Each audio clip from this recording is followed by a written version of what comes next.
todos, ¿cómo están? Bueno, hoy vamos a aprender un tema que es muy importante y tenemos el tema de programación de software. ¿Qué es la programación de software?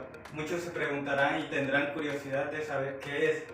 Entonces, programación de software es escribir código de modo que ese código te dé instrucciones para que un programa se comporte o se vea de tal manera.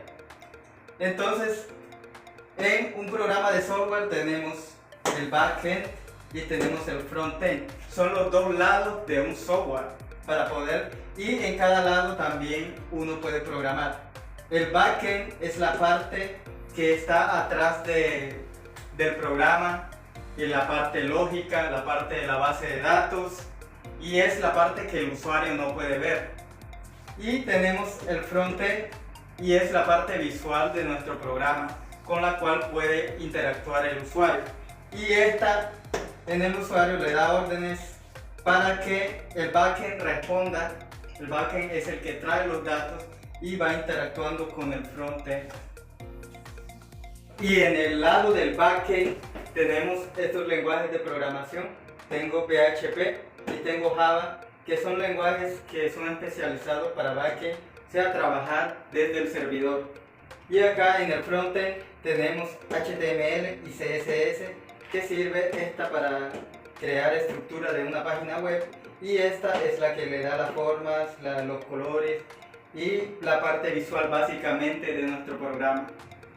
Bueno, ya nosotros entendimos qué es la programación de software y tenemos que también saber qué es un software.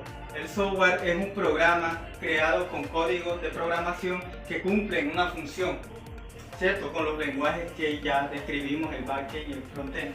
Y ahora vamos a saber qué es un requerimiento de software. El software ya hablamos que es un programa. Y bueno, los requerimientos del software son las necesidades y especificaciones que tiene el cliente para que creen un software, y son muy importantes porque guían el desarrollo del software. Van diciendo qué es lo que tengo que hacer, cómo vamos a construir la estructura de ese programa y cómo tiene que funcionar. Y tenemos los requerimientos tenemos las funcionales y tenemos las no funcionales. Las funcionales básicamente es la función, cómo va a funcionar mi programa, qué tiene que hacer el programa. Por ejemplo, el programa tiene que hacer cálculos, tiene que hacer sumas, por ejemplo. Si ese es el requerimiento, lo debe cumplir. Ese sería un requerimiento funcional. Ahora hablamos de un requerimiento no funcional. Es un requerimiento el cual no se especifica realmente la función del programa, sino que habla de la calidad del programa, como puede ser la seguridad, la escalabilidad y también la velocidad del programa. Ahora vamos a hablar sobre la base de datos.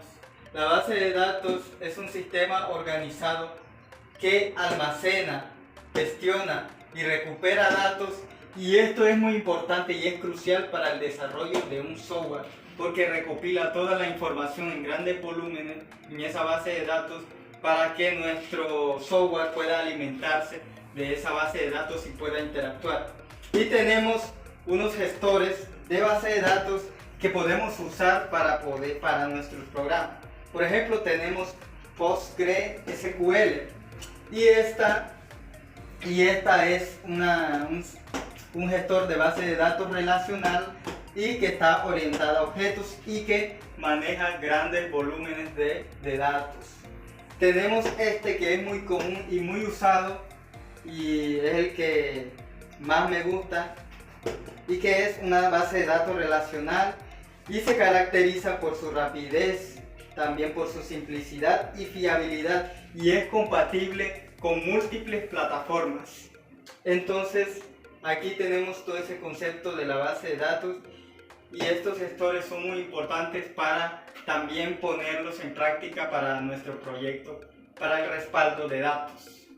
Muchas gracias por escuchar y espero que haya sido de aprovecho para ustedes, y que también, si se interesan en estos temas que son muy interesantes, hay mucha información y es muy bueno aprender todo esto sobre programación y base de datos.